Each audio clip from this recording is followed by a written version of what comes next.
চেষ্টাটা করে হচ্ছে আধুনিক তথ্য প্রযুক্তি ব্যবহারের মাধ্যমে।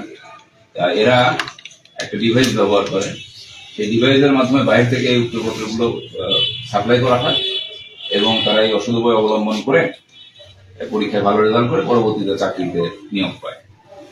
এরকম একটা চক্রকে আমরা আইডেন্টিফাই করি।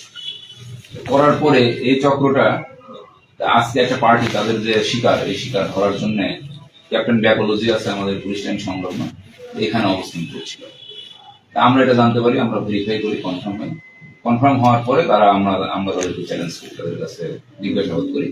জিজ্ঞাসাবাদ করার পরে এবং তাদেরকে যে সার্চ করি, সার্চ করার পরে আমরা আমাদের যে তথ্য ছিল এই তথ্যের সত্যতা পাই এবং দেখা যায় যে ঠিকই তাদের কাছে এই ডিভাইস গুলো আছে। আপনারা দেখতে পাচ্ছেন এই ডিভাইস গুলো আমরা তাদের কাছ থেকে পাই এবং জিজ্ঞাসাবাদে তারা অকপটে স্বীকার করে যে এখানে তারা এই যে আগামীকালকে যে পরীক্ষাটা হতে যাচ্ছে এই পরীক্ষাকে কেন্দ্র করে তারা এখানে সমবেত হয়েছিল এবং তাদের উদ্দেশ্য ছিল যে একটা পার্টি তাদের কাছে আসার কথা ছিল, তাদের সাথে একটা আর্থিক লেনদেনের মাধ্যমে এই ডিভাইসগুলো তাদেরকে দিয়ে দিত এবং পরবর্তীতে আগামীকালকে পরীক্ষার সময় এই মেকানিজমটা তারা করে এই পরীক্ষাটাকে ম্যানিপুলেট করতো।